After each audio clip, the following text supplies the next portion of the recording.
ऐसे मुक्त भाव से आपको देखती मैंने कभी नहीं देखा। भूतकाल की बात अब न छेड़ो देवी।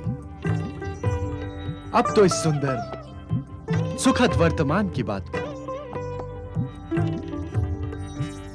हम पिछला सब कुछ भूल जाने के इच्छुक हैं। तुम भी सब कुछ विसार दो। अपने करुणामय रूप को आप भला कैसे विसार सकते हैं परमेश्वर? करुण रस अब श्रृंगार रस में घुल मिल गया है देवी। हमने तुम्हारे अनुरोध पर इस शक्तिवन की रचना की है।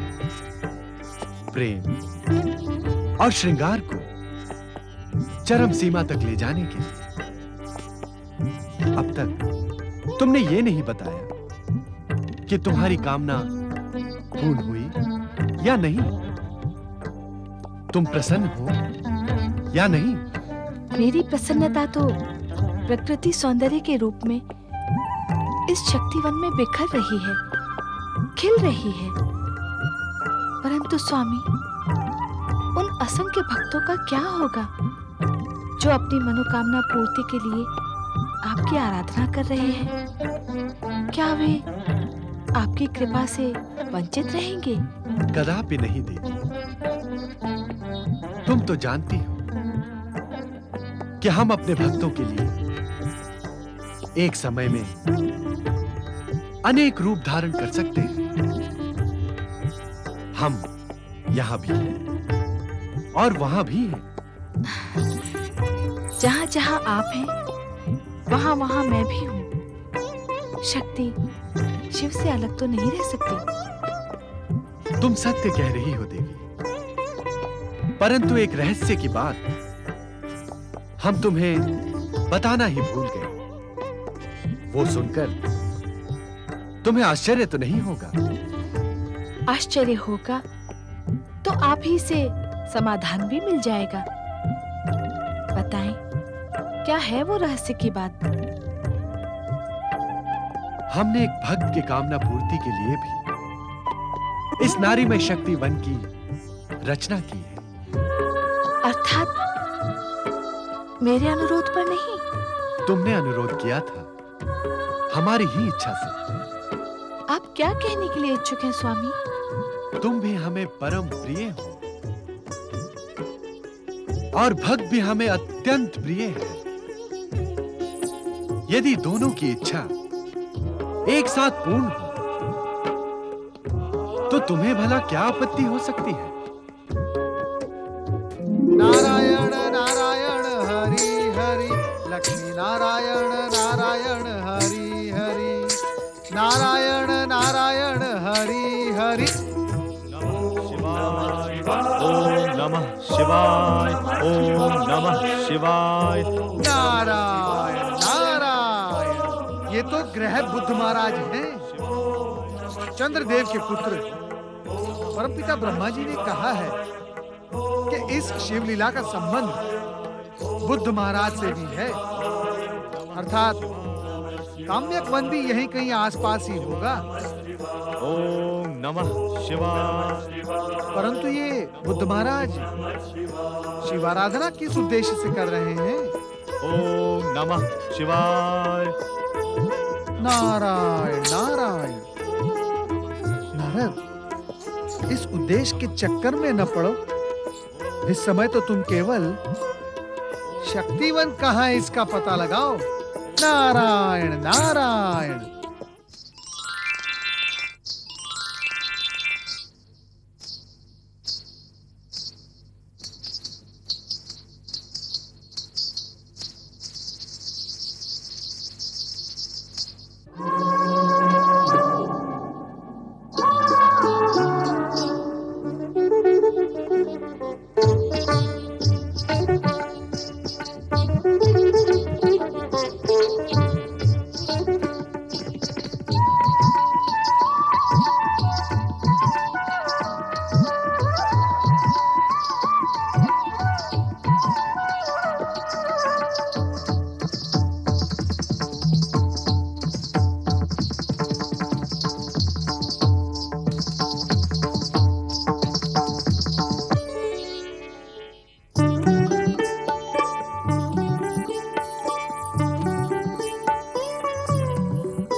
देवर्षि नारद, आए, शक्ति वन में पधारे।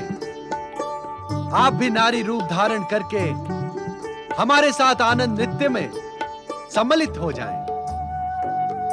आओ नारद, आनंद नृत्य का ऐसा अवसर फिर कभी नहीं मिलेगा। नहीं नहीं माता, कृपया आप मुझे क्षमा करें। वैसे भी मैं आपका ये अनुपम रूप देखकर आनंदित और आश्चर्यचकित हुआ हूं। और भोलेनाथ, आपने ये कैसा वेश धारण कर लिया है? आपका डमरू, नाग, चंद्रमा, त्रिशूल ये सब कहां गए हैं? वो पुरुष शिव का वेश था नारद। अब तो हम पूर्ण रूप से शिवामय बन गए हैं। जो भी पुरुष इस शक्तिवन की धरती का स्पर्श करता है, वो नारीमय बन जाता है। तुम यहां से दूर आकाश में हो, इसीलिए अब तक पुरुष बने हुए हो। भोलेनाथ, मुझे क्षमा करें। भोलेनाथ, आपका ये मधुर रूप देखकर मैं कृतार्थ हुआ। नारायण नारायण।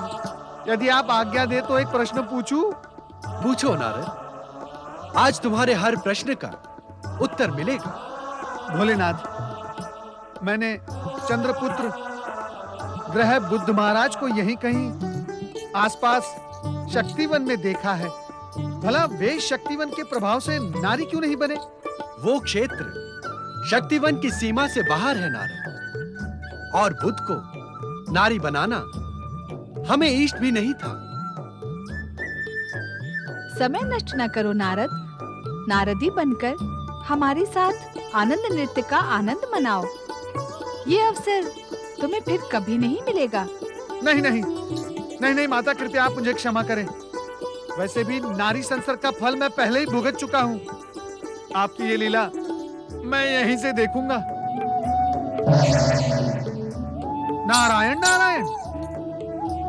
धन्य है प्रभु आप, और आपकी लीला धन्य है। आपकी लीला का रहस्य जानना कठिन ही नहीं, असंभव भी है। नारायण नारायण। नमः शिवाय।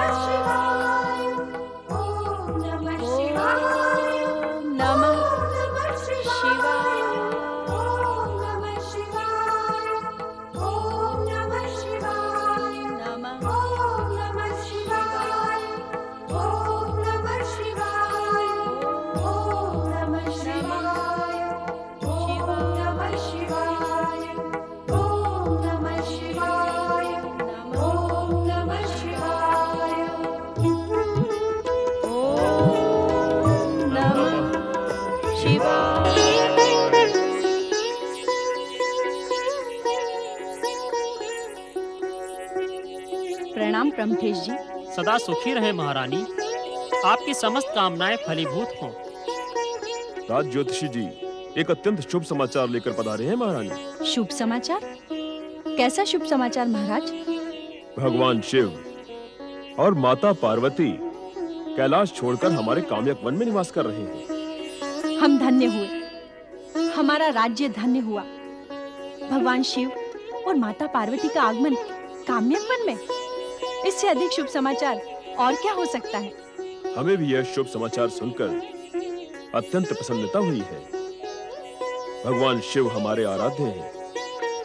उनके प्रत्यक्ष दर्शन पूजन का अवसर हमें मिलेगा। उनके आशीर्वाद से हमारी कामनाएं पूर्ण होंगी। अब युवराज के लिए हमें अधिक प्रतीक्षा नहीं करनी पड़ेगी। महारानी विजया युवराज को अपनी कोख से जन्म नहीं देंगे। ये सत्य है महाराज। महारानी विजया को संतान का योग नहीं है। वे कभी मां नहीं बनेंगी। वे कभी मां नहीं बनेंगी। वे कभी मां नहीं बनेंगी। वे कभी मां नहीं बनेंगी। ये अचानक क्या सोचने लगे महाराज? कुछ नहीं महारानी, आप सत्य कह रही हैं। भगवान शिव और माता पार्वती के प्रत्यक्ष दर्शन पूजन का अवसर हमें मिलेगा। उनके आशीर्वाद से हमारी कामना शीघ्र पूर्ण होगी। ये मैंने नहीं, आपने कहा है महाराज, और ये सत्य है। अब हमें युवराज के लिए अधिक प्रतीक्षा नहीं करनी पड़ेगी।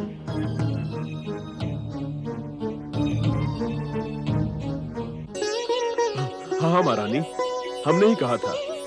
अब हमें शीघ्र ही भगवान शिव और माता पार्वती के दर्शन करने काम्यक वन जाना होगा। अवश्य महाराज, अब हमारे लिए एक पल का भी विलंब करना उचित नहीं है। तत्पर प्रस्थान करें। ओम नमः शिवाय।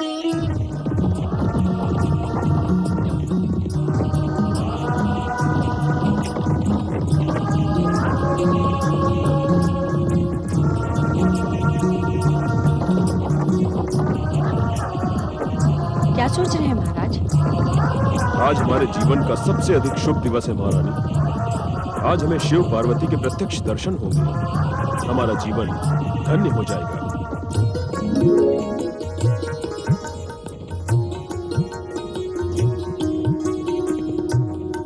नारायण नारायण। परमपिता ब्रह्मा जी ने कहा था कि इस शिवलीला का संबंध महाराज इल और ग्रह बुध से है। ये महाराज इल और उनकी महारानी ही हैं।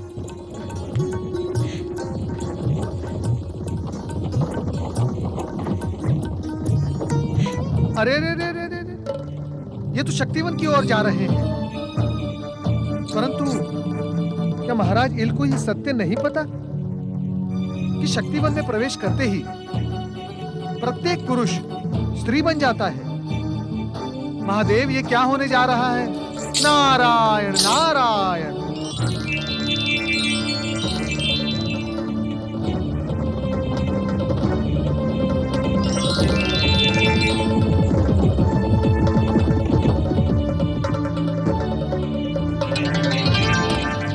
शिव शिव शिव शिव शिव शिव शिव शिव शिव शिव शिव शिव। नारायण नारायण। महाराज इला बन गए स्वामी। अब क्या होगा?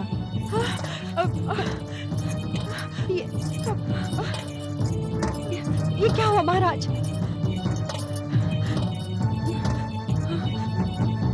ये क्या हो गया महारानी? तुम नहीं बदली, मैं कैसे बदल गई? ये अचानक कैसे संकट आन पड़ा है मुझ पर। आप पुरुष से नारी बन गए। अब क्या होगा महाराज? हम शिव पार्वती के समीप पहुंच रहे हैं महारानी। तुम घबराती क्यों हो? भगवान शिव के आशीर्वाद से सब कुछ ठीक ही होगा। नहीं नहीं, ये ठीक नहीं है। जल्दी आओ।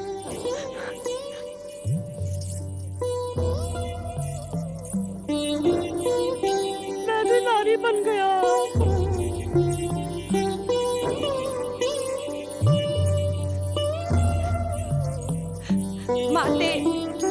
माते, ये क्या हुआ? मेरे स्वामी अचानक नारी रूप में परिवर्तित हो गए हैं। ये कैसी शिवलीला है माते? और प्रभु शिव शंकर कहाँ हैं? इस शक्तिवन में प्रवेश करके कोई पुरुष नहीं रह सकता महारानी विजया। यही है प्रभु शिव शंकर।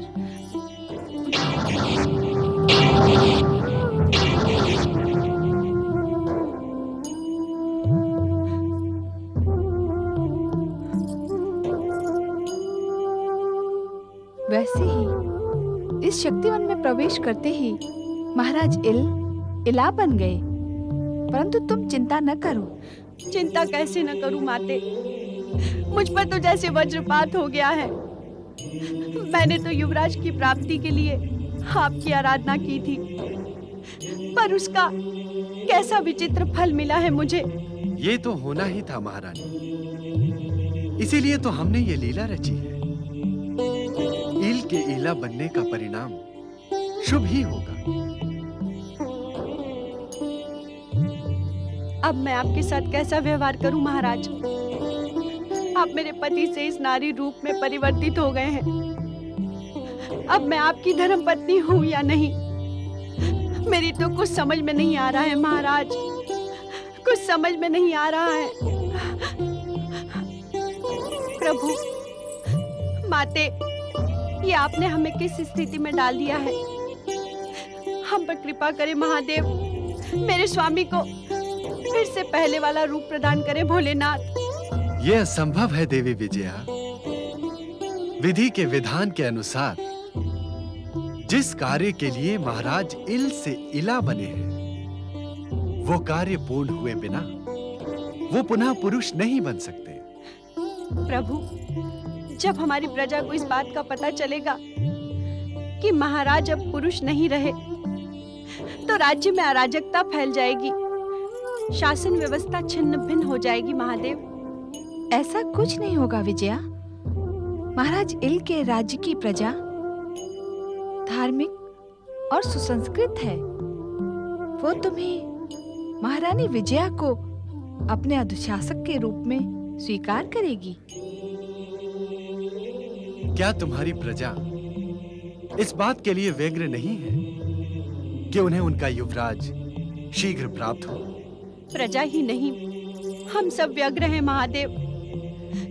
हमारा एक एक पल युवराज के आने की प्रतीक्षा में ही बीत रहा है, परंतु अचानक इस वज्रपात से मेरी बुद्धि कुंठित हो गई है महादेव। मुझे ये समझ में नहीं आ रहा कि यदि महाराज इसी रूप में रहे तो मैं युवराज की माता कैसे बन पाऊंगी। नारद, इस शिवलीला का रहस्य तो और भी रहस्यमय होता जा रहा है। भोलेनाथ, आपकी इच्छा क्या है?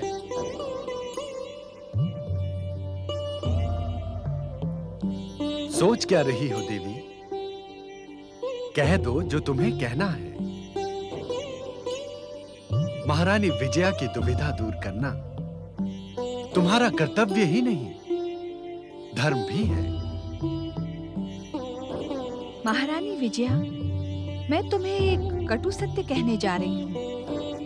हृदय को दृढ़ करके सुनो। अपने पूर्व जन्म के पापों के कारण तुम इस जन्म में किसी संतान की माता नहीं बन सकती।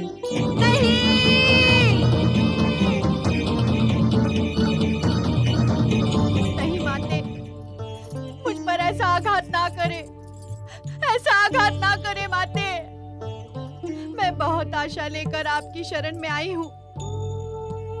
जन्म भर की कामनाओं को छिन्न भिन्न ना करे माते। भगवान शिव, आप तो सर्वशक्तिमान हैं। आपकी भक्ति से तो पूर्व जन्म के बड़े से बड़े पापों का अंत हो सकता है। यही सोचकर मैंने आपकी आराधना की थी। क्या आप चाहेंगे जो आपकी आराधना करता हो उसे उसकी आराधना का यह दंड मिले? मुझ पर ऐसा अन्याय ना करे महादेव। मेरे हृदय के टुकड़े टुकड़े ना करे महादेव, ना करे। एक और कटु सत्य तुम्हें सुनना है महारानी। तुमने हमारी आराधना तो की, परंतु तुम्हारा मन शिव भक्ति में नहीं, पुत्र को पाने की कामना में लीन रहा। तुमने शिव भक्ति करते हुए शिवलिंग में शिव को नहीं, पुत्र मोह में पड़कर बुद्ध को देखा। क्योंकि तुम बुद्ध जैसा पुत्र पाने की इच्छुक हो। क्या इस कटु सत्य को तुम स्वीकार नहीं करोगे विजया? आप सत्य कह रहे हैं महादेव। पुत्र पाने की कामना से मेरा मन इतना व्याकुल था कि बुद्ध के सिवा किसी और के बारे में सोच ही नहीं पाती थी। फिर भी तुम्हें दुखी होने की आवश्यकता नहीं है विजया। तुम्हें बुद्ध जैसा ही पुत्र प्राप्त होगा, परंतु तुम उसे जन्म नहीं दोगी। उसे जन्म देगी इला।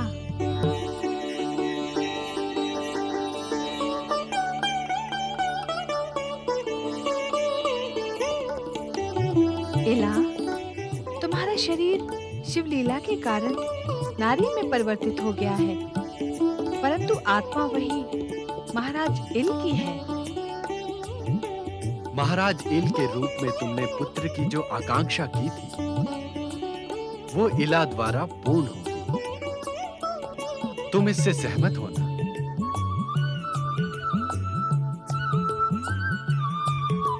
नारायण नारायण।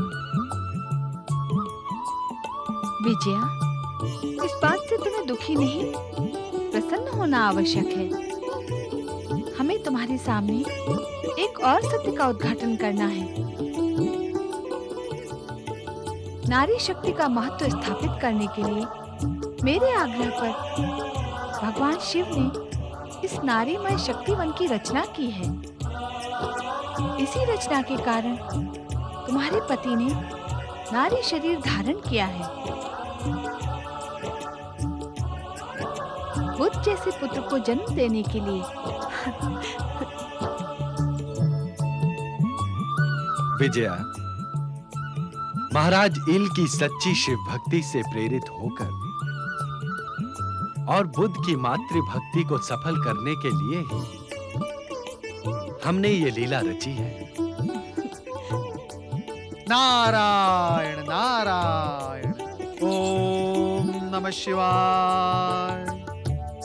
हे त्रिकालदर्शी, आपकी प्रत्येक लीला का अर्थ कितना अद्भुत है। आप अपने भक्त की कामना पूर्ति के लिए क्या-क्या वेश धारण करते हैं, क्या-क्या लीलाएं रचते हैं। आप धन्य हैं भोलेनाथ, आप धन्य हैं। माता पार्वती, आप भी धन्य हैं।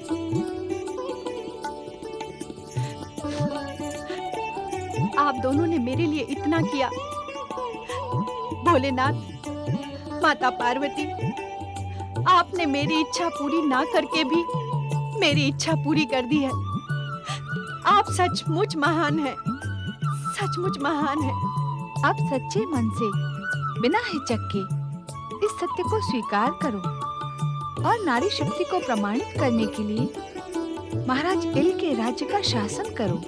माते, क्या सदा के लिए मेरे स्वामी लीला के रूप में ही रहेंगे? नहीं माते, नहीं। ऐसा अनर्थ मुझ पर ना करे, ना करे माते। देवी पार्वती, पुत्र जन्म के पश्चात महाराज इल को इला के रूप में रहने का कोई प्रयोजन नहीं है। महारानी विजया की प्रार्थना पर ध्यान दो। जैसी आपकी आज्ञा स्वामी। महारानी विजया, अपने स्वामी का वियोग तुम्हें अधिक समय तक नहीं सहना होगा। ये एक माह स्त्री और एक माह पुरुष बनकर तुमसे मिलते रहेंगे। ये आप क्या कह रही हैं माते? क्या ये संभव है? इस संसार में असंभव कुछ भी नहीं है विजया। देवी पार्वती का हृदय करुणा से भर आया है। मातृधर्म का पालन करते हुए भी महाराज इल तुमसे मिलते रहेंगे और 1 वर्ष के पश्चात युवराज को लेकर तुम्हारे द्वार पर उपस्थित होंगे। तुम दोनों की कामना पूर्ण होगी।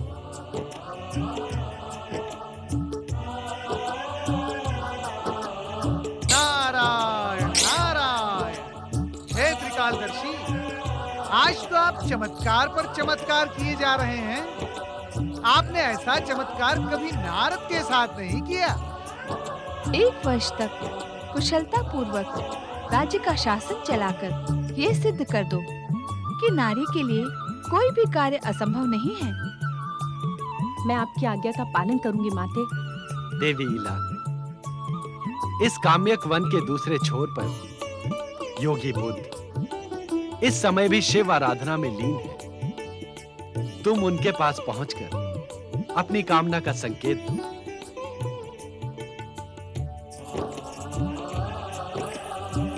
महारानी विजया, इला के लिए शुभकामना करो और समझ लो कि महाराज इल का एक पुरुष का कर्तव्य तुम्हें हंसते हंसते निभाना है। जाओ, अपने कर्तव्य का पालन करो। जो आज्ञा माते। इला, इला, इला।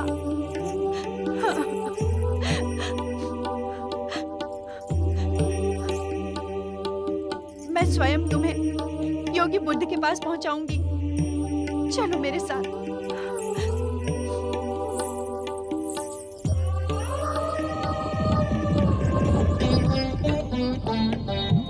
अब क्या देवी?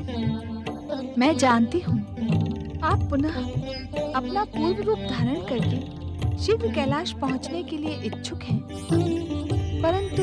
परंतु क्या देवी? इस नारीमय शक्तिवन का सुख कुछ समय और भोग लेने दीजिए। यह अवसर बार बार तो नहीं आता स्वामी। जैसी तुम्हारी इच्छा।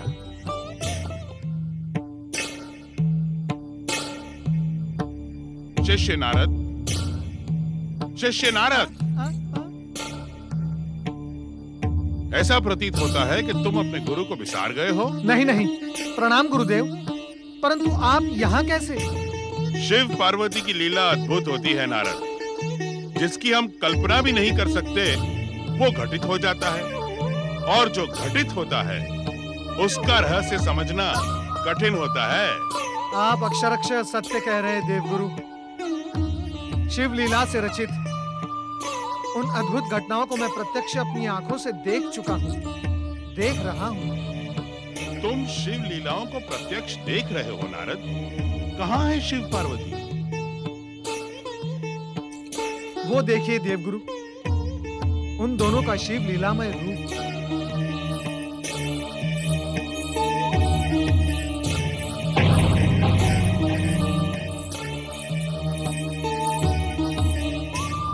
ओम नमः शिवाय। आपके दर्शन पाकर मैं धन्य हो गया। देवगुरु, भूलकर भी आप शक्तिवन में ना चले जाना, अन्यथा आप नारी बन जाएंगे। तुम मेरी चिंता ना करो नारद, अपना ध्यान रखो। भक्ति के भाव प्रवाह में आकर कहीं तुम शक्तिवन ना चले जाना, अन्यथा मुझे अपने एक उत्तम शिष्य से वंचित होना पड़ेगा। देवगुरु, मैं तो भगवान भोलेनाथ और माता पार्वती के आमंत्रण पर भी वहां गया नहीं। मैं अत्यंत सावधान हूँ। कृपया आप मुझे ये बताएं कि स्वर्ग का अपना बृहस्पति आश्रम छोड़कर आप यहाँ क्या कर रहे हैं? मैं बुद्ध से मिलने जा रहा हूँ। मेरा इस समय उससे मिलना अत्यंत आवश्यक है। बुद्ध के पास जाना आवश्यक है? किस कारणवश? इस प्रश्न का उत्तर तुम्हें कुछ समय के पश्चात मिल जाएगा नारद। नारायण नारायण। देवगुरु बृहस्पति ने प्रश्न को प्रश्न ही क्यों रहने दिया? उत्तर क्यों नहीं दिया नारद? इस रहस्य का पता तुम्हें ही लगाना होगा नारद। तुम्हारी मनोकामना अवश्य पूर्ण होगी। देवगुरु बृहस्पति, मैं धन्य हुआ आपके दर्शन करके।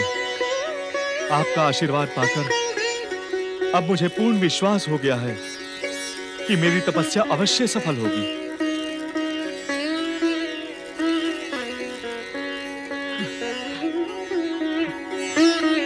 माता के ऋण से मुक्ति पाने के लिए तुमने जो कुछ किया वो प्रशंसनीय है बुद्ध। अब हमें पूर्ण विश्वास हो गया है कि भगवान शिव की कृपा से तुम्हारी तपस्या सफल होगी, तारा कलंक मुक्त होगी। पुत्र बुद्ध,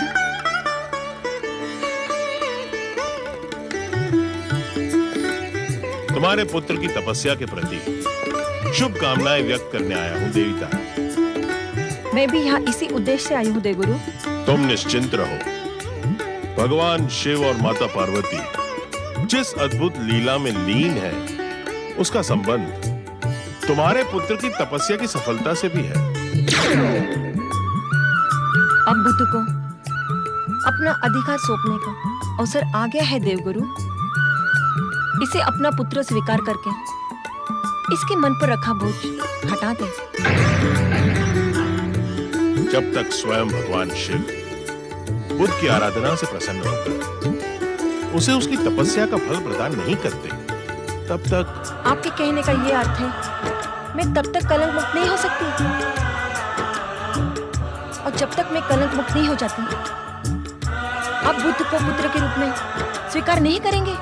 बुद्ध को पुत्र के रूप में स्वीकार करने के लिए धर्म और नीति का समर्थन होना आवश्यक है देवी। तुम स्वयं समझ सकती हो, अब हमारे मन में बुद्ध के लिए कोई दुविधा नहीं है। यदि हमारे मन में बुद्ध के लिए पुत्रवत प्रेम नहीं उमड़ता, तो हम स्वर्गलोक छोड़कर बुद्ध से मिलने यहां क्यों आते?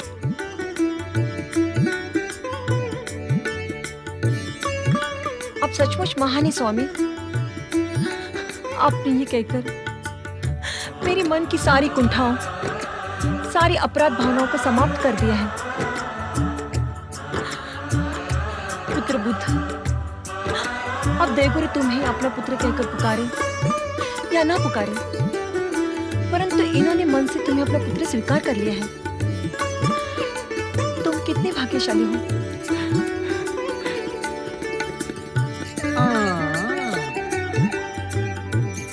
अब समझ में आया। उस दिन चंद्रपुत्र ऐसा संबोधन करने पर बुद्ध महाराज को बुरा क्यों लगा था। बुद्ध महाराज, अब तुम चंद्रपुत्र से बृहस्पति पुत्र बन गए हो। अब तुम्हारी समस्त दुविधाएं शिव आराधना करने से समाप्त भी हो जाएगी।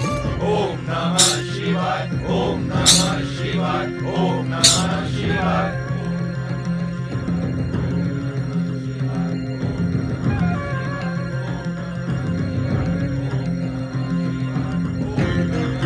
क्या बात है स्वामी, अचानक आपको क्या हो गया?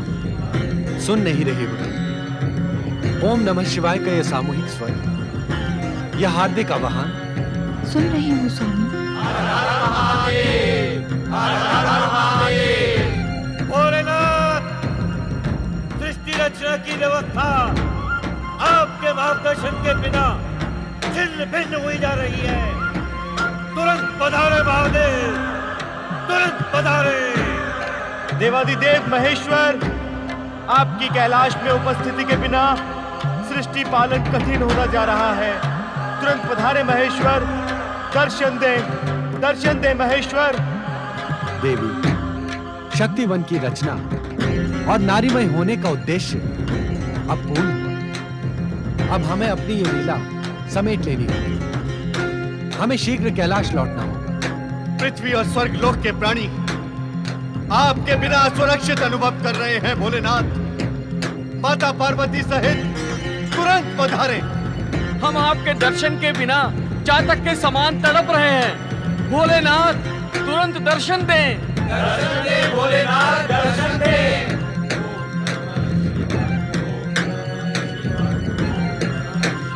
क्या हुआ स्वामी?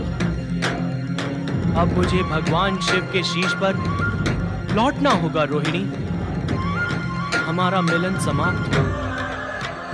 किसी भी क्षण भगवान शिव अपनी इच्छा शक्ति से मुझे बुला सकते हैं।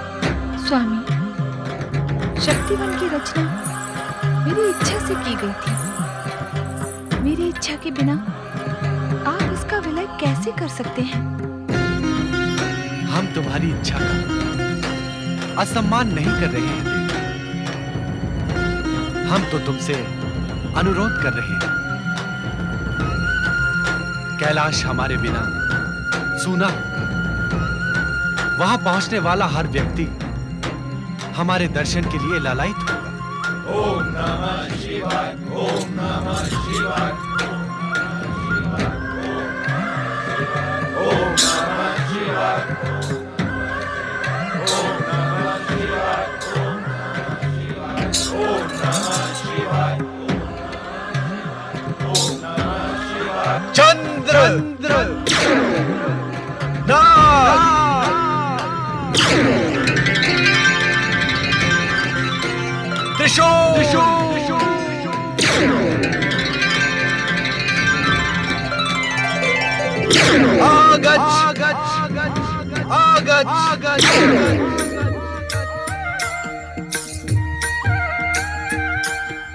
आपकी आज्ञा मुझे शिरोधार्य है स्वामी। तो शीघ्र यहां से प्रस्थान करो देवी। काम्यक वन का कार्य पूर्ण करके अब हमें शीघ्र ही कैलाश पहुंचना होगा। जो आज्ञा स्वामी।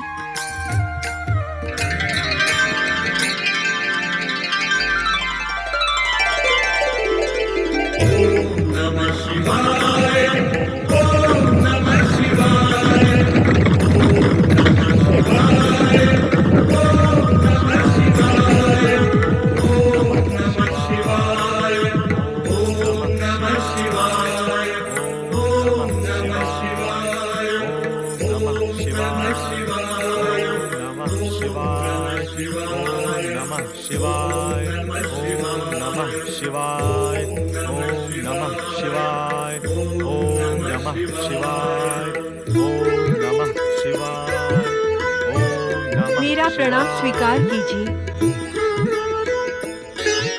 मुझे अपने जैसा सुंदर और सुकुमार पुत्र प्रदान कीजिए ग्रहों के राजकुमार। देवी, कौन है आप?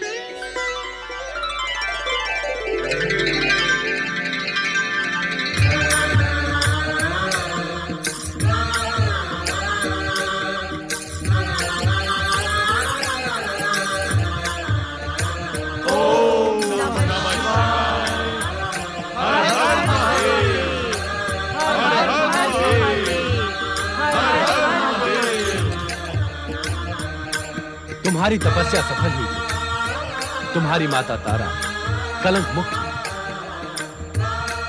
अब तुम देवी इला की प्रार्थना स्वीकार करो और इन्हें मनवांछित पुत्र प्रदान करो। इला? हाँ, इला, जिसे ये रूप देने के लिए ही ये सारी शिव लीला रचाई गई थी।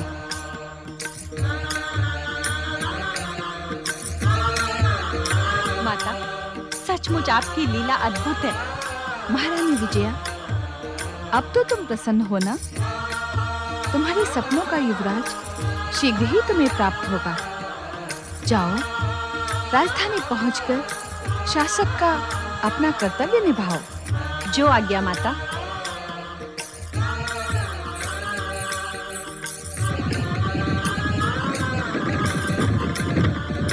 आपकी कृपा अपरंपार है देवादिदेव।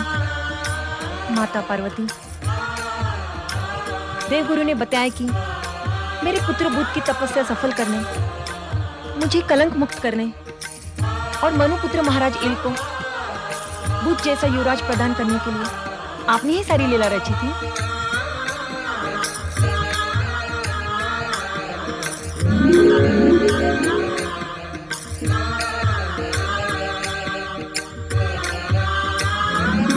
देवगुरु बृहस्पति, अब तो आप संतुष्ट हैं ना?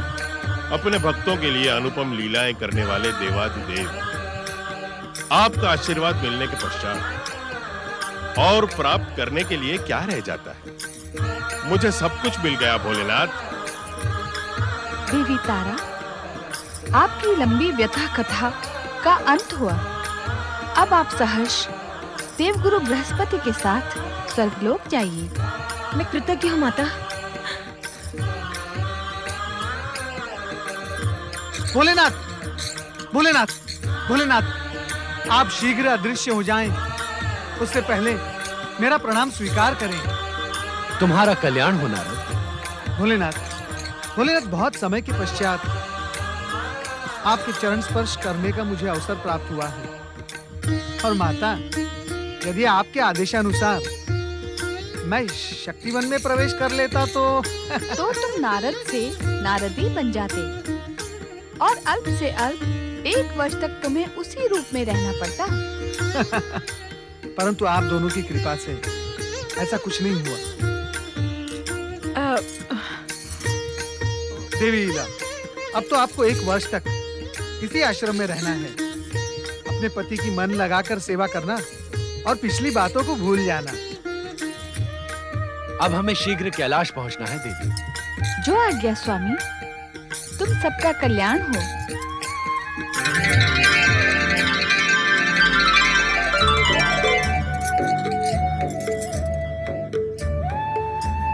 देवगुरु बृहस्पति, अब आप मुझे भी आज्ञा दें।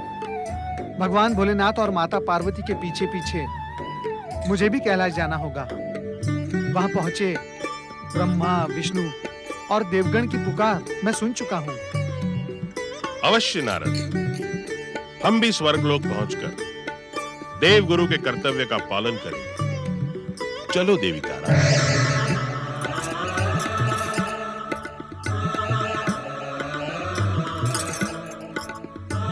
ओम नमः शिवाय। ओम नमः शिवाय। ओम नमः शिवाय। भोलेनाथ पधारे, भोलेनाथ शीघ्र पधारे। दर्शन दे माता पार्वती, दर्शन दे, दर्शन। हे त्रिलोकीनाथ, हे शिव शंकर, दर्शन दे, दर्शन दे।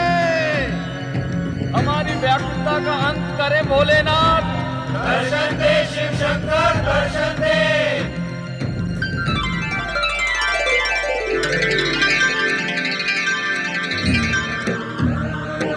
देवादिदेव शिव शंकर की जय। शक्ति स्वरूपिणी माता पार्वती की जय। हर हर महादेव। हर हर महादेव। ओम नमः शिवाय। देवर्षि, आप यहाँ भी पहुँच गए। नारायण नारायण। भला भगवान भोलेनाथ और माँ भगवती का साथ छोड़कर भक्त कहाँ जा सकता है। और वैसे भी आप दोनों से दूर रहकर मैं बहुत वियोग सहन कर चुका हूँ।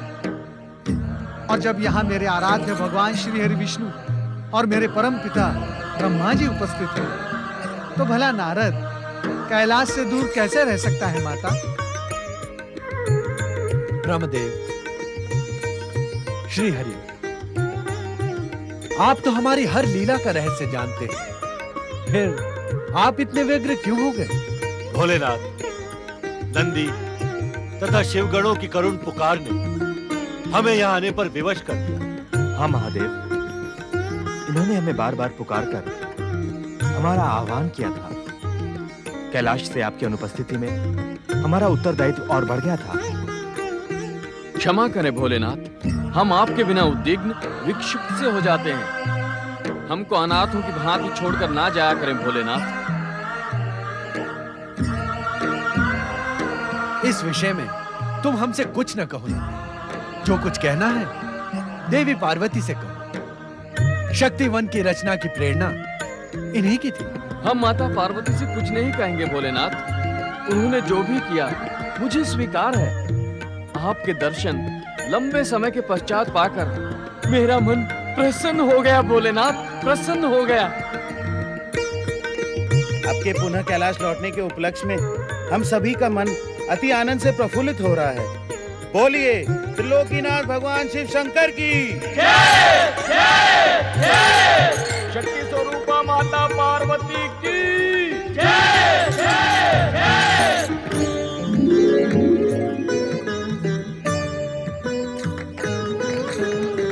ओम नमः शिवाय।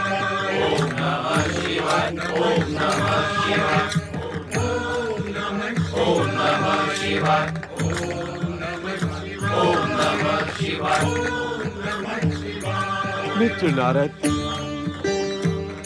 तुम कैलाश पर्वत पर स्तुति गान में मग्न हो और मैं तुम्हारे वियोग में यहाँ वहाँ भटक रहा हूँ। ये कैसा अन्याय है सखा नारद, ये कैसा अन्याय है। ओम नमः शिवाय। ओम नमः शिवाय। ओम नमः शिवाय। ओम नमः शिवाय। मित्र नारद, आज मेरे जीवन का श्रेष्ठ दिवस है। अनायास ही तुमसे मिलन हुआ, अनायास ही हरि विष्णु और मेरे आराध्य परम पिता ब्रह्मा जी के दर्शन हुए। भगवान शिव और माता पार्वती की सेवा में उपस्थित हुआ। इससे बड़ा उत्सव का दिन और क्या हो सकता है मित्र, और क्या हो सकता है? मित्र पर्वत, तुम्हारे आराध्य परम पिता ब्रह्मा जी यहाँ उपस्थित हैं। वे कुछ ही क्षणों में अंतर ध्यान भी हो जाएंगे और तुम्हें पता भी नहीं चलेगा। तुम इसी समय मेरे साथ उनके पास आओ और उनसे विनती करो कि वे तुम्हें अपने भक्त के रूप में स्वीकार करें। आओ। तुम इस समय सच्चे मित्र का कर्तव्य निभा रहे हो मित्र नारद, सच्चे मित्र का। चलो।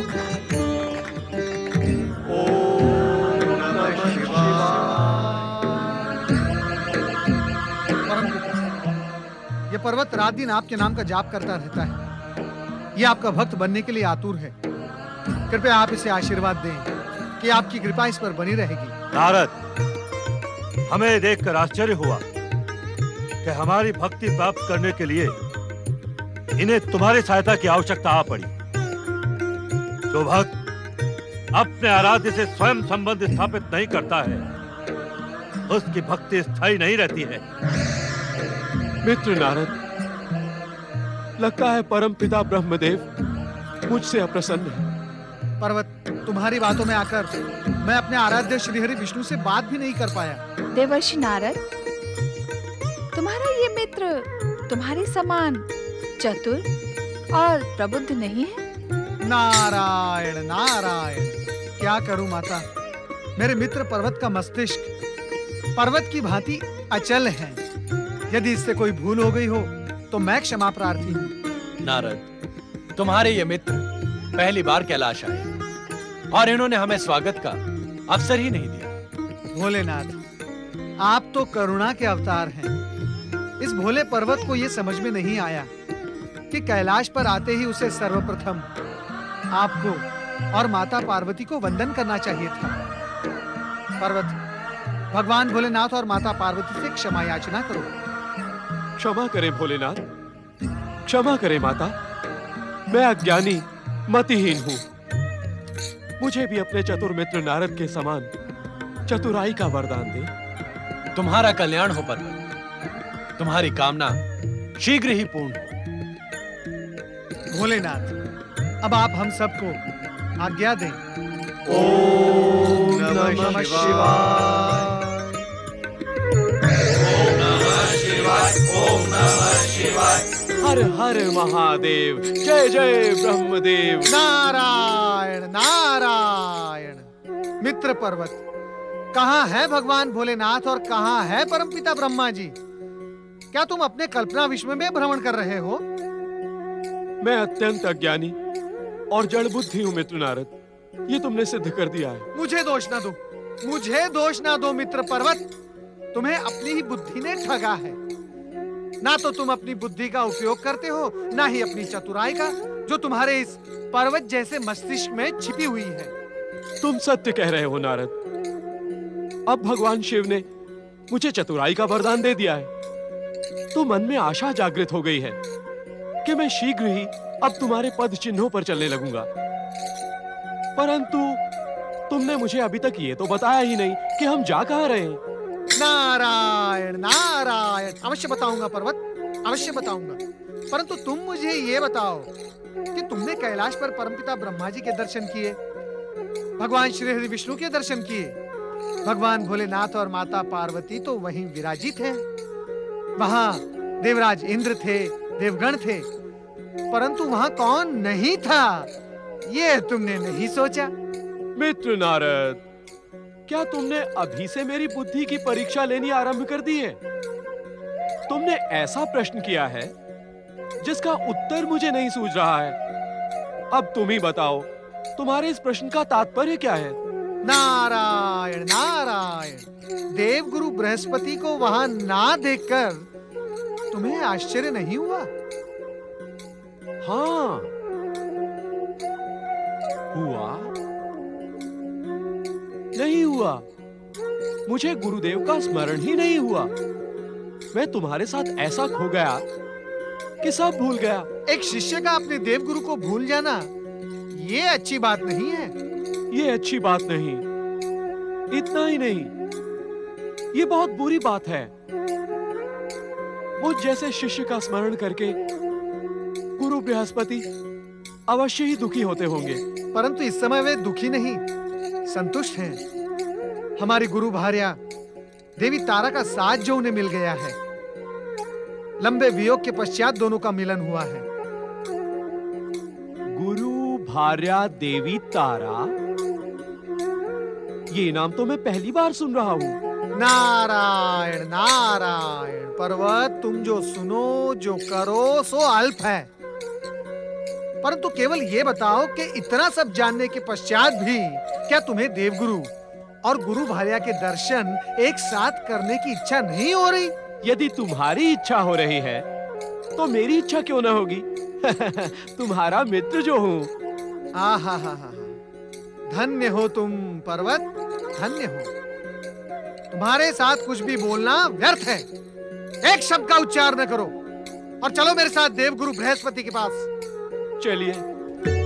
ओम नमः शिवाय, ओम नमः शिवाय, ओम नमः शिवाय।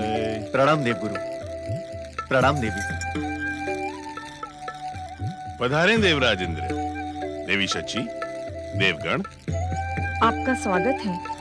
देवी तारा, आपको स्वर्गलोक में पाकर अत्यंत प्रसन्नता हुई। लंबे समय से हमें आपकी प्रतीक्षा थी। हर कार्य समय आने पर ही संपन्न होता है देवराज। देवी तारा का यहाँ आगमन भगवान शिव और माता पार्वती की कृपा से ही हुआ है। जय गुरुदेव। प्रणाम गुरुदेव। प्रणाम गुरु भार्या। मैं क्षमा प्रार्थी हूँ गुरुदेव। आप तो जानते हैं कि मेरी बुद्धि कभी कभी मेरा साथ नहीं देती। देवगुरु, अब हम दोनों आपके पास यहाँ नियमित रूप से आएंगे और आप दोनों से आशीर्वाद प्राप्त करेंगे। आप सबकी शुभकामनाएं पाकर हम धन्य हुए। भगवान शिव आप सबका कल्याण करें। बोलो ओम नमः शिवाय। ओम नमः शिवाय। ओम नमः शिवाय। ओम नमः शिवाय। ओम नमः शिवाय। ओम नमः शिवाय। तुम्हारे कारण ही मेरा पृथ्वी पर आकर तप करना सार्थक हुआ। मेरी माता की अपराध शुद्धि का एक कारण तुम भी बनोगी। बुधग्रह से मेरा पृथ्वीलोक आना सफल होगा। तुम्हारे कारण ही मैं मातृ ऋण से मुक्त हो पाऊंगा। मैं और कुछ नहीं जानती, केवल इतना जानती हूँ कि भगवान शिव और माता पार्वती की कृपा के बिना कोई कार्य सफल नहीं होता।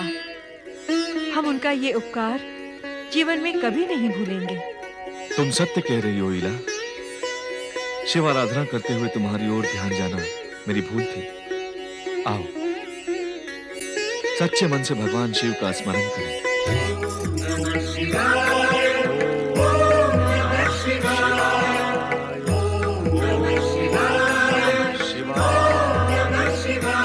मनुपुत्र महाराज इल के नारी रूप इला ने ग्रह युवराज बुध के समागम से महान पुरुवंश के संस्थापक महापुरुष शुक्राचार्य दैत्यों की पराजय एवं काल का ग्रास बन जाने के उपरांत तुम्हें दैत्य गुरु बने रहने का कोई अधिकार नहीं है। शुक्राचार्य, तुम जिस दैत्य को भी त्रिलोकपति विश्व विजेता बनाने का प्रयास करते हो, वो दैत्य अपने अहंकार और अज्ञानवश देवताओं के हाथों मृत्यु को प्राप्त होता है। गजासुर, हाँ, उसे तो तुमने अपने तप और सिद्धि से महान पराक्रमी और अवैध बना दिया था, किंतु वो भी देवादिदेव महादेव भगवान शंकर के हाथों न केवल मारा गया, अपितु उसकी प्रार्थना पर भोलेनाथ ने उसका चर्म वस्त्र के रूप में धारण कर लिया। इस पराजय का उत्तरदायी गजासुर नहीं शुक्राचार्य, तुम हो तुम। ये पराजय गजासुर के पराक्रम की नहीं, तुम्हारे अहंकारी अज्ञान, आधारहीन तप और अस्तित्वहीन सिद्धियों की हुई है। जब तुम महान माता दीदी के दैत्य पुत्रों की रक्षा नहीं कर सकते, तब तुम उन्हें मिथ्या सत्य क्यों दिखाते हो? और तुम दैत्यों को विश्व विजय नहीं बना सकते, तो उनके भीतर विश्व विजय का भ्रम उत्पन्न क्यों करते हो? जब दैत्यों की आसुरी शक्ति देवताओं की शक्ति के सामने पराजित हो जाती है, तो तुम उन्हें शक्ति का विश्वास ही क्यों दिलाते हो? क्या तुमने दैत्यों के सर्वनाश के लिए जन्म लिया है शुक्राचार्य?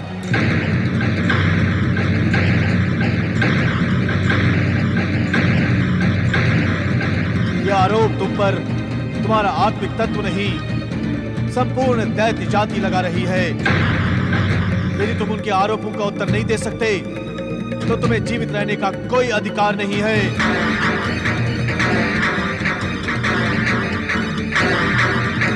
तुम पर मृत्यु ही भले लगेगी शुक्राचार्य, तुम पर मृत्यु ही भली लगेगी। तुम पर मृत्यु ही भली लगेगी, भली लगेगी। तुम पर मृत्यु ही भली लगेगी, भली लगेगी। तुम पर मृत्यु ही भली लगेगी, भली लगेगी। तुम पर मृत्यु ही भली लगेगी, भली लगेगी। हाँ, मुझे जीवित रहने का कोई अधिकार नहीं है। मुझ पर मृत्यु ही भली लगेगी। मैं अभी और इसी समय इस हवन कुंड में कूदकर अपने शरीर को भस्म कर दूंगा।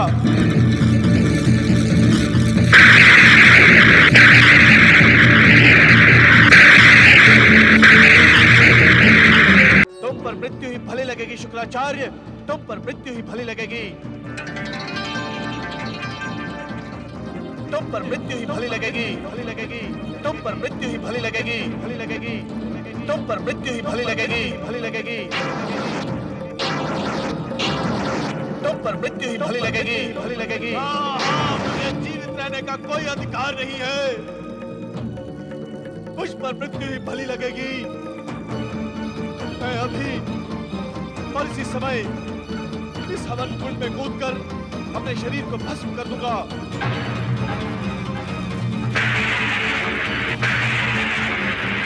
अग्नि, आप हर प्रकार से पराजित दैत्य संस्कृति की रक्षा न कर पाने वाले इस दम्भी, तपहीन, सिद्धिविहीन शुक्राचार्य के पापी शरीर को स्वीकार करें। दैत्य गुरु शुक्राचार्य, कृपया आप ऐसा अनर्थ ना करें। देव ऋषि नारद, आप इस समय यहाँ। आप आश्चर्यचकित हो रहे हैं? नारायण नारायण। दैत्य गुरु, मैं तो लोकहित और जन कल्याण के उद्देश्य से नारायण नारायण का जाप करता हुआ 14 भुवनों में भ्रमण करता ही रहता हूँ। फिर आप आश्चर्यचकित क्यों हो रहे हैं?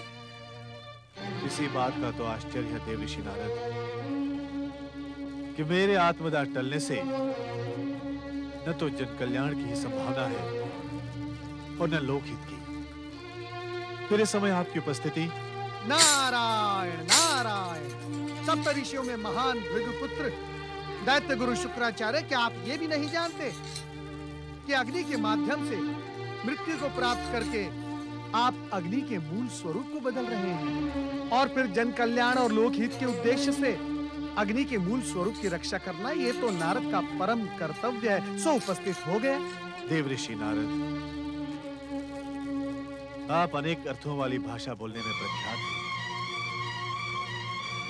किंतु इस समय वीर दैत्यों की पराजय से मेरा मन खिन्न है। मेरी आत्मा पश्चाताप के भाव से ग्रसित है। मेरा सर्वस्व मुझे एक क्षण भी श्वास न लेने का परामर्श दे रहा है। अब आप स्पष्ट और शीघ्र कहें कि मेरी मृत्यु से अग्नि के स्वरूप और जन कल्याण एवं लोकहित का क्या संबंध है? संबंध है दैत्य गुरु शुक्राचार्य, संबंध है। क्या आप ये भी नहीं जानते कि आप जैसे भगवान भोलेनाथ के महान भक्त के शरीर का पावन स्पर्श पाकर अग्नि की प्रचंडता चंदन की भांति शीतल हो जाएगी और फिर आप अग्नि को श्राप भी दे डालेंगे। मैं पश्चाताप के ऐसे भाव लेकर जीवित नहीं रह सकता देव ऋषि। जब मैं दैत्यों के उत्थान के लिए कुछ नहीं कर सकता तो मेरे जीवन का उद्देश्य क्या है? यदि अग्नि मुझे भस्म नहीं करेगी तो मैं प्राण वायु रोककर इच्छित मृत्यु का वरण करूंगा। दैत्य गुरु शुक्राचार्य, यदि आप प्राण वायु रोक देंगे तो संसार में और भी बड़ा संकट उत्पन्न हो जाएगा। तो देव ऋषि नारद, फिर मैं क्या करूं? मुझे कोई मार्ग नहीं दिखाई पड़ रहा। सब कुछ समाप्त हो गया है, सब कुछ समाप्त हो गया है। नारायण नारायण। दैत्य गुरु शुक्राचार्य, जब सब कुछ समाप्त हो गया हो, कोई भी मार्ग शेष न रहा हो, तब एक ही कर्म शेष रह जाता है। कौन सा कर्म?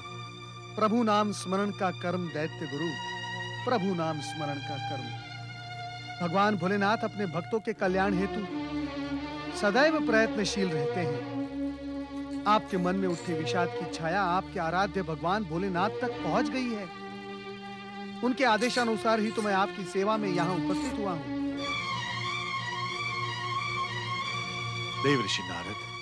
हाँ दैत्य गुरु शुक्राचार्य, आप भगवान भोलेनाथ की शरण में जाएं। वे आपके दैत्यों के उत्थान का मार्ग और आपकी निराशा का उपचार भी अवश्य करेंगे। नारद, आप देवऋषि होकर दैत्यों के उत्थान का मार्ग दिखा रहे हैं। नारायण नारायण। संदेह न करें दैत्य गुरु शुक्राचार्य, संदेह ना करें। आज तक स्वयं नारद नहीं मानता कि वो देवऋषि है। देवऋषि, ये आप क्या कह रहे हैं? हाँ दैत्य गुरु, जिस क्षण मुझे यह आभास मात्र हो जाएगा कि मैं देवऋषि हूँ, उसी क्षण से मेरा अहंकार मुझे प्रभु का भक्त भी नहीं रहने देगा। देवऋषि नारद, आप क्या हैं? आपको समझने में हर बार ये शुक्राचार्य चूक क्यों जाता है? मैं कुछ नहीं हूँ दैत्य गुरु शुक्राचार्य। मैं मात्र परमपिता ब्रह्मा जी का मानस पुत्र, अपने आराध्य जगत के पालनहार श्री हरि विष्णु का भक्त और देवादिदेव महादेव का अनुचर हूँ। इन तीनों महाशक्तियों की आज्ञा का पालन करना यही नारद के जीवन का उद्देश्य है। मैं कुछ नहीं हूँ। देवऋषि नारद, सत्य में आप प्रणाम के योग्य हैं। ये शुक्राचार्य आपको प्रणाम करता है। नहीं नहीं दैत्य गुरु शुक्राचार्य, यदि आपको प्रणाम ही करना है तो भगवान भोलेनाथ को करें। वे आपका कल्याण अवश्य करेंगे। नारायण नारायण।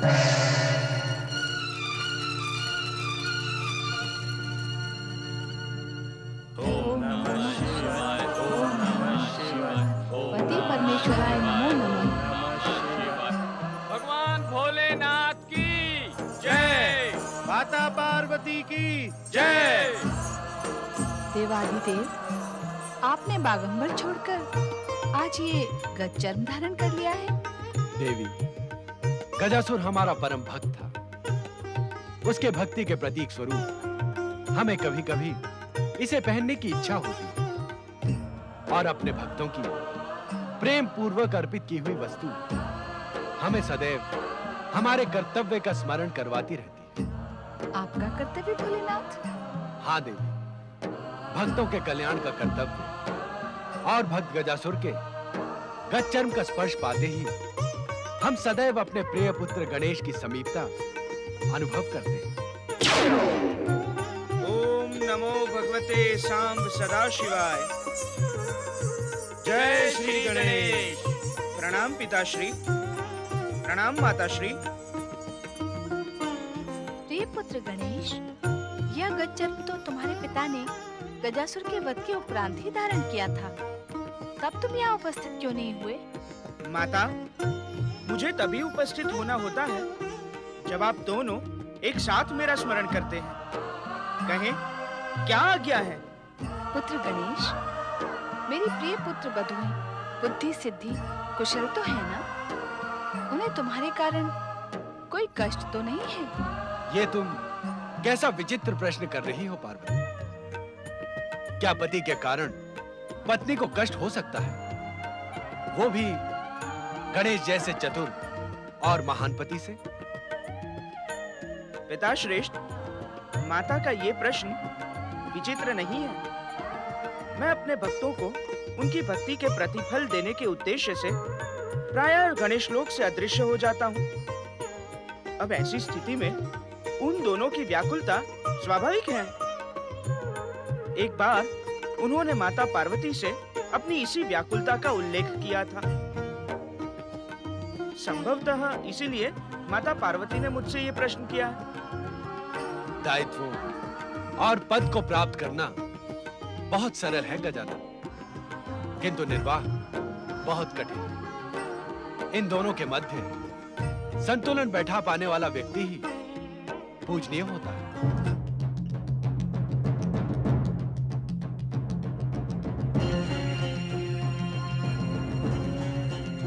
पुत्र गणेश, पिताश्री द्वारा कहे गए पद और दायित्व संबंधी दर्शन पर तुम्हारे जैसे कुशाग्र बुद्धि का प्रतिक्रिया ना व्यक्त करना यही सिद्ध करता है कि तुम आजकल बुद्धि और सिद्धि को प्रसन्न रखने के उद्देश्य से प्राय गणेश लोक में ही रहते हो। हाँ माता, इसी कारण तो मेरे भक्तों की संख्या प्रतिदिन कम होती जा रही है। इस विषय में तुम्हें अपने पिताश्री के आदर्श का अनुसरण करना होगा। अवश्य माता। एक बात और गजन, निस्संदेह विवाह के उपरांत स्त्री और पुरुष नवीन संबंधों में बंध जाते हैं, किंतु इसका अर्थ ये नहीं कि पुराने संबंधों को अनदेखा किया जाए। सत्य है देवाधिदेव। भक्त बहुत शंकालु होता है पुत्र, अपने एक ही बुलावे पर ईश्वर का साक्षात करने का इच्छुक होता है और न आने पर अनेक शंकाओं से घिर जाता है। अपने भक्तों को शंका और चिंताओं से मुक्त करो गणपति। चिंता चिता समान होती है। ये भी सत्य है देवाधिदेव। तुम प्रथम पूज्य हो गणेश, इसी कारण तुम्हारा दायित्व हर एक से अधिक है। पिताश्री, आपका मार्गदर्शन पाकर ही ये गणेश गणपति हुआ है। भविष्य में मैं आपके बताए हुए मार्ग पर चलकर ही हर एक के मध्य मधुर संबंध स्थापित करूंगा। तुम अपने हर अनुष्ठान में सफल हो पुत्र। रक्षा करे, रक्षा करे, रक्षा करे भोलेनाथ, रक्षा करे। दैत्य गुरु शुक्राचार्य, आप तो एक दृढ़ निश्चयी साधक हैं। आपके आंखों में अश्रु शोभा नहीं देते। आप तो पर्वत के समान अटल होने के योग्य हैं। भोलेनाथ, आप कृपा निधान हैं, दया के सागर हैं। आत्महत्या को तावले मुझ निरी पर कृपा करने हेतु आपने परम ज्ञानी देव ऋषि नारद को मेरे पास भेजा। उसी कृपा के उपकारवश एवं धन्यवाद देने के उद्देश्य से मैं आपके सम्मुख उपस्थित हुआ हूँ। तुम्हारी उपस्थिति का उद्देश्य हम भली भांति जानते हैं शुक्राचार्य। तुम्हारी इच्छा है कि जीव मात्र का आराध्य होने के कारण हम तुम्हें संकट में पड़ी दैत्य जाति के पुनरुत्थान का आश्वासन दें। देवादिदेव महादेव, आपकी इच्छा के बिना तीनों लोकों में एक पत्ता भी नहीं हिल सकता। महेश्वर, आप जानते हैं दैत्य जाति के पुनरुत्थान के बिना मेरा जीवन व्यर्थ है। दैत्य संस्कृति के पुनरुत्थान का कार्य आपको ही करना होगा दैत्य गुरु शुक्राचार्य। आपका आशीर्वाद प्राप्त किए बिना ही। हमारा आशीर्वाद सदैव तुम्हारे साथ है शुक्राचार्य। तो फिर मुझे आशीर्वाद दीजिए भोलेनाथ। आशीर्वाद नहीं, मात्र आश्वासन कि इस बार तुम जिस दैत्य को दैत्यों के उत्थान के लिए प्रेरित करोगे, उसका वध हम स्वयं नहीं करेंगे। अर्थात आप अपने महान पुत्र गजानन द्वारा दैत्यों का संहार करवाने के इच्छुक हैं। प्रभु, श्री गणेश से कहें कि स्वयं आप द्वारा निर्मित इस संसार में प्रत्येक जीव को जीवित रहने का अधिकार है। दैत्यों को भी जीवित रहने दे, उन्हें सफलता एवं समृद्धि प्राप्त करने दे।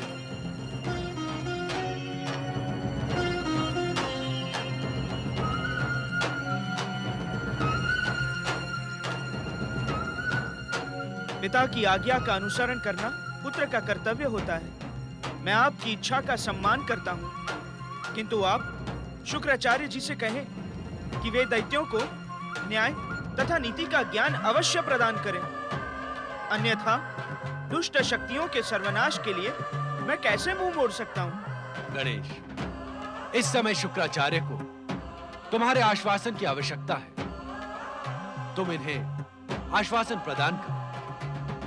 यदि दुष्ट शक्तियों ने दुष्टता की तो उसका उपाय हम निकाल लेंगे। जो आ गया पिता श्रेष्ठ। दैत्य गुरु, मैं आपको आश्वासन देता हूं कि इस बार जिस दैत्य का उत्कर्ष आप करेंगे उसका वध मेरे द्वारा नहीं होगा। श्री गणेश की जय। भगवान श्री शिव शंकर की जय।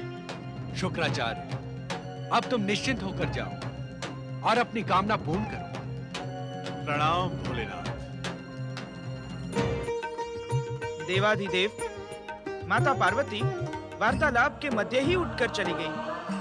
मैं उनके दर्शनों के उपरांत गणेश लोक जाने के लिए इच्छुक हूँ। तुम उनसे मिलकर और समझाकर भी जाओ। समझाकर? शुक्राचार्य को आश्वासन देना उनको अच्छा नहीं लगा। संभवतः वो हमसे रुष्ट हैं। जो आज्ञा पिता श्रेष्ठ।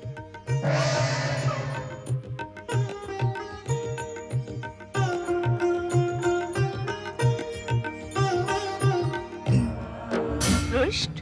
पति परमेश्वर से रुष्ट? जगत आधार से रुष्ट? ऐसा तो प्रश्न ही नहीं उठता पुत्र। माता, यदि आप रुष्ट नहीं थी तो समाधि स्थल से उठकर चली क्यों आई? गणेश, हर कार्य के पीछे एक कारक होता है और वह कारक शिव इच्छा के अधीन होता है। किंतु पुत्र, क्या तुमने भी शुक्राचार्य द्वारा प्रकट होने वाले नए दैत्य की सुरक्षा का आश्वासन दिया है? माता, मैंने किसी दैत्य की सुरक्षा का नहीं, अपितु उसका वध ना करने का आश्वासन दिया है, वो भी पिता शिव शंकर की आज्ञा पर। भगवान शिव शंकर अपने भक्त शुक्राचार्य को निराश करने के इच्छुक नहीं थे। इसीलिए मैं वहाँ से चली आई गणेश। अन्यथा देवाधिदेव मुझे भी आश्वासन प्रदान करने के लिए विवश कर देते। आप तो साक्षात शक्ति का अवतार है माता। जो व्यक्ति शक्ति का दुरुपयोग करेगा उसे दंडित करना आपका परम कर्तव्य है। आपने वहां उपस्थित न रहकर अच्छा ही किया। ये भविष्य का संकेत है। भविष्य का संकेत? मैं कुछ समझी नहीं पुत्र। ऐसा कोई संकेत तो भगवान शिव शंकर ने इस संसार में रचा ही नहीं जिसे आप न समझे। यदि मेरी भेंट शुक्राचार्य जी से हुई तो मैं उन्हें कहूंगा कि दैत्यों के अनुचित कार्यों के लिए माता शक्ति उन्हें कदापि क्षमा नहीं करेंगी। अतः वे सावधान रहें। जय मातृशक्ति, जय शिव शंकर। अग्नि प्रज्वलित हो।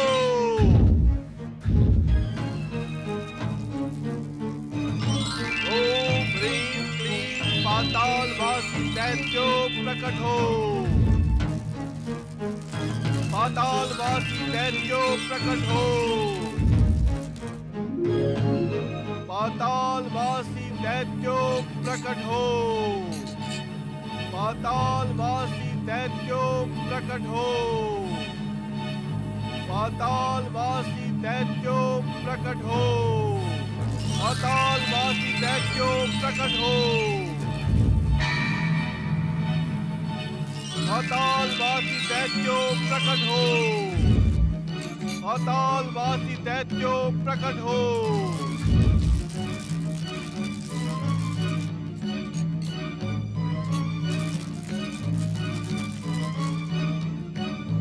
दैत्य शत्रु देवताओं, अब तुम्हारी प्रसन्नता अधिक समय तक स्थायी रहने वाली नहीं है।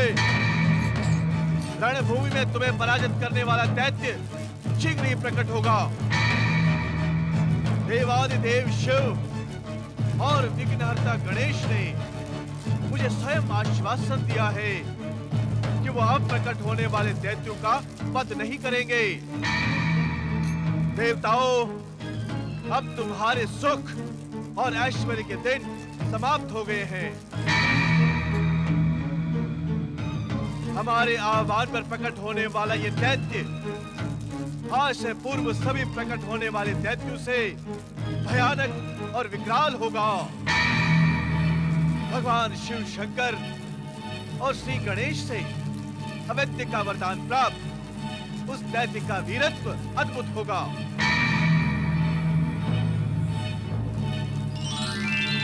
दैत्य संस्कृति के उत्थान के लिए पातालवासी दैत्यों प्रकट हो। अपने महान पूर्वजों की पराजय का प्रतिशोध लेने के लिए पातालवासी दैत्यों प्रकट हो। अपने गुरु के आह्वान पर पातालवासी दैत्यों प्रकट हो। पातालवासी दैत्यों प्रकट हो। पातालवासी दैत्यो, दैत्य गुरु शुक्राचार्य के आवाहन पर प्रकट हो। दैत्य गुरु शुक्राचार्य पाताल से रुरु का प्रणाम स्वीकार करें। पातालवासी दैत्यो प्रकट हो। पातालवासी दैत्यो प्रकट हो। नहीं नहीं दैत्य गुरु नहीं, मैं तुम्हारे आवाहन पर पृथ्वीलोक नहीं आऊंगा दैत्य गुरु, क्योंकि मैं भली भांति जानता हूँ पृथ्वीलोक अर्थात हमारी मृत्यु स्थली। पातालवासी दैत्यो प्रकट हो। पातालवासी दैत्यो पृथ्वी पर आओ। नहीं दैत्य गुरु नहीं, मैं तुम्हारे आवाहन पर कभी पृथ्वीलोक नहीं आया, आज भी नहीं आऊंगा। अपने पुत्र को भी नहीं आने दूंगा, क्योंकि मुझे अपने प्राणों से मोह है। पातालवासी दैत्यो मेरा आवाहन सुन रहे हो? इसीलिए दैत्य गुरु मैंने अपने परम प्रिय पुत्र दुर्गम को जन्म से ही महानसी बना दिया। वो वर्षों में केवल एक बार जागता है। पातालवासी दैत्यो प्रकट हो। जानते हो क्यों? इसलिए कि तुम्हारा समय समय का आमंत्रण कहीं उसके युवा रक्त को उत्तेजित न कर दे दैत्य गुरु। पातालवासी दैत्यो पृथ्वी पर आओ। पातालवासी दैत्यो प्रकट हो। पातालवासी दैत्यो प्रकट हो। पातालवासी दैत्यो प्रकट हो। पातालवासी दैत्यो प्रकट हो। अरे क्यों व्यर्थ का परिश्रम कर रहे हो दैत्य गुरु शुक्राचार्य? क्यों कर रहे हो? अब पाताल लोक के किसी भी दैत्य में इतनी सामर्थ्य नहीं कि वो पृथ्वी लोक की ओर आंख उठाने का साहस भी कर सके। दैत्य गुरु, अब देव दानवों की शत्रुता भुलाकर देवराज इंद्र की शरण में आ जाओ। हाँ दैत्य गुरु, अब यही मार्ग आपके डगमगाते जीवन की नैया संभाल सकता है। अन्यथा आपका प्रतिशोध आपको ही भस्म कर देगा। और संजीवनी विद्या भी आपको पुनर्जीवित नहीं कर पाएगी। और शुक्राचार्य इतिहास के पृष्ठों में ही सुरक्षित रह जाएंगे।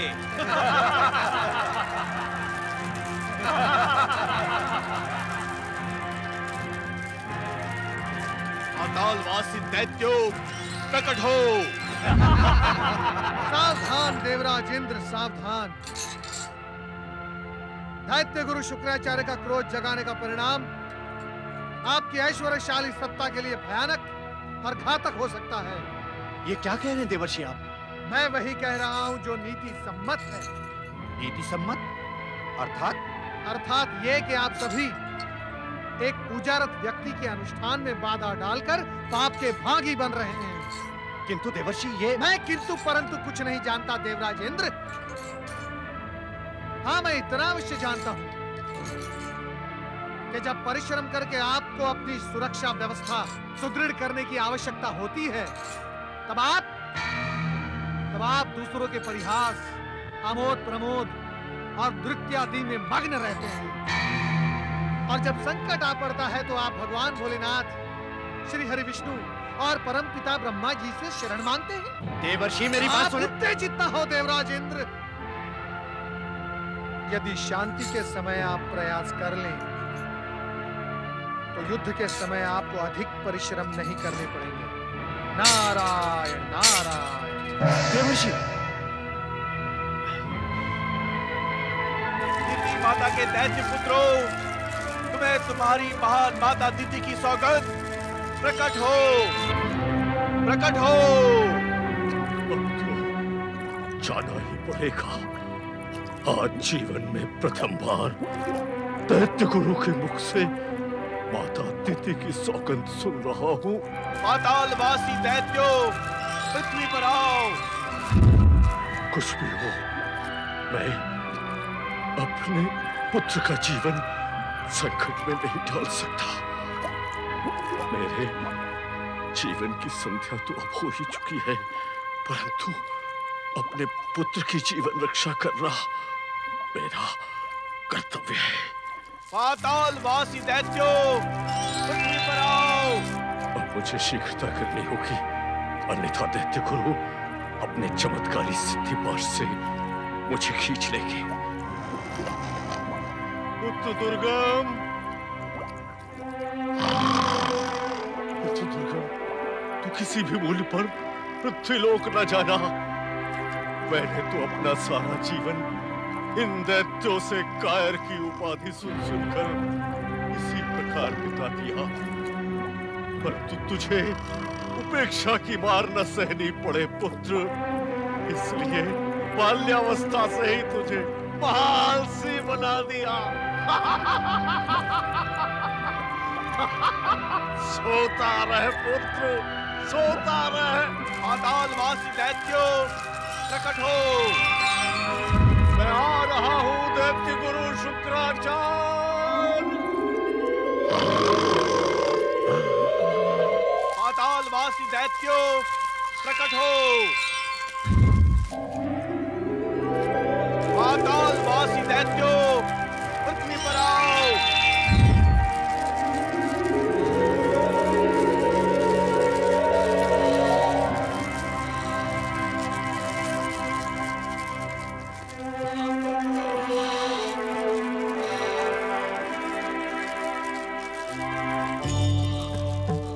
तुम जैसा वृद्ध दैत्य मैंने आज तक नहीं देखा है। कौन हो तुम और अब तक मेरे आह्वान को अनसुना क्यों करते रहे? मेरा नाम रोरू है दैत्य गुरु। मुझे पृथ्वीलोक आने में बहुत भय लगता है। यही कारण है कि मैं अब तक आपके आदेश को अनसुना करता रहा। भय लगता है? क्यों? कारण ये है कि जो भी दैत्य आपके आवाहन पर पृथ्वीलोक आया, उसका पाताल लोक से तो क्या जीवन से ही नाता टूट गया दैत्य गुरु। असमय ही वो मृत्यु का ग्रास बन गया। यही कारण है कि मैंने अपना पूरा जीवन पाताल लोक में ही बिता दिया। लगता नहीं तुम्हारे शरीर में वीर दैत्य रक्त बह रहा है। उपेक्षा के तीर सह सहकर मेरा रक्त पानी हो चुका है गुरुदेव। पृथ्वी का स्पर्श होते ही मुझे ऐसा आभास होता है कि यहाँ अंधकार अत्यंत निकट है। गुरु, तुम्हारे जैसा भीरू दैत्य मैंने आज तक नहीं देखा। मैं तुम्हारे श्वास की डोर को तब तक थामे रहूंगा जब तक तुम मेरे प्रश्नों का उत्तर न दो।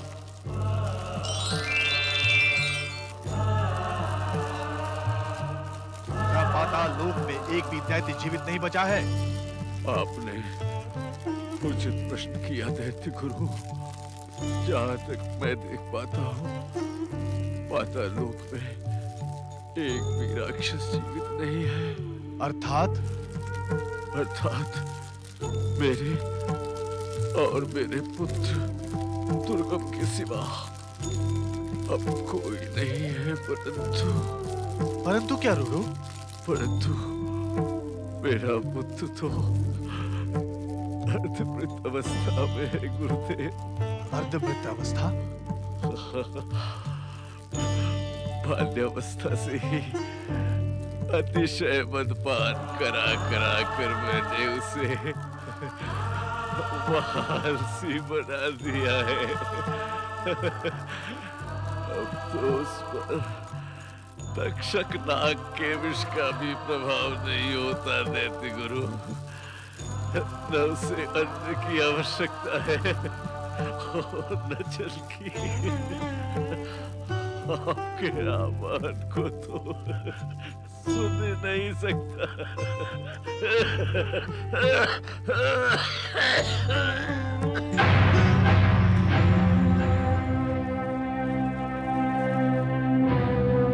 इसे जीवित करना होगा, इसे जीवित करना होगा शुक्राचार्य, इसे जीवित करना होगा।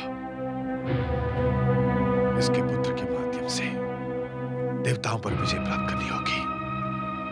दैत्य संस्कृति का पुनरुत्थान करना होगा।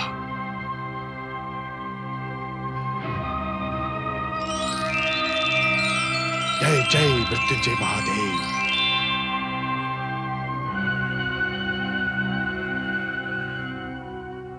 नहीं,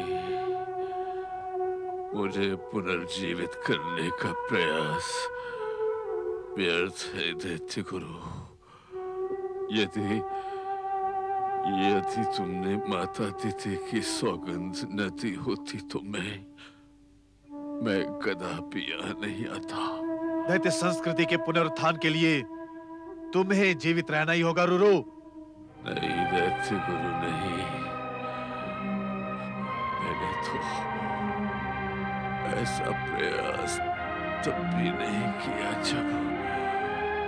जब मेरा रक्त उबाल खाता था। तुम्हें अपने युवा पुत्र दुर्गम को जगाना ही होगा रुरु।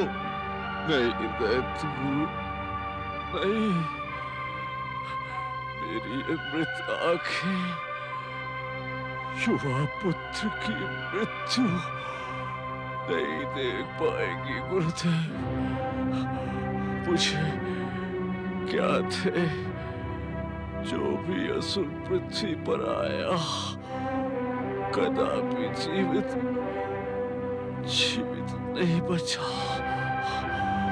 मेरी इच्छा कदापि नहीं थी कि ये पृथ्वी मेरे मृत शरीर की समाधि बने, परंतु मेरे शब्द टूट रहे हैं गुरुदेव।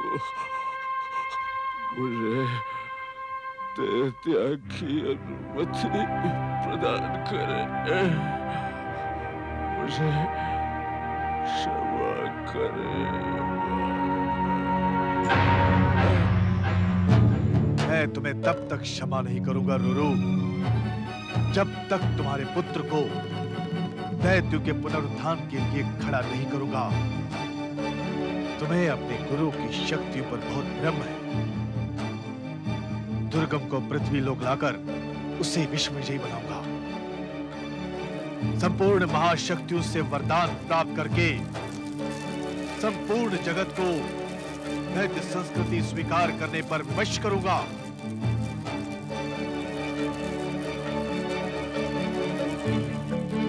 तुम्हें जागना होगा दुर्गम,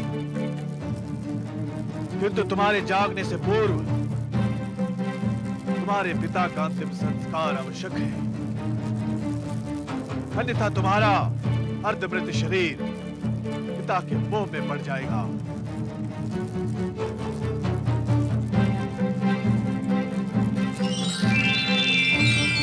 ओम नमः शिवाय।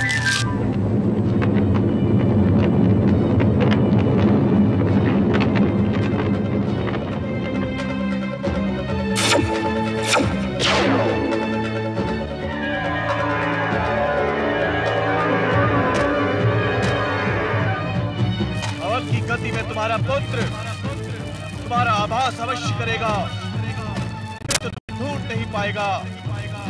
रुरु, तुम तब तक ऐसे ही भटकते रहोगे जब तक मैं तुम्हें क्षमा नहीं करूंगा।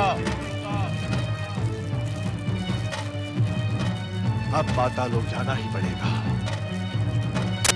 ओम नमः शिवाय।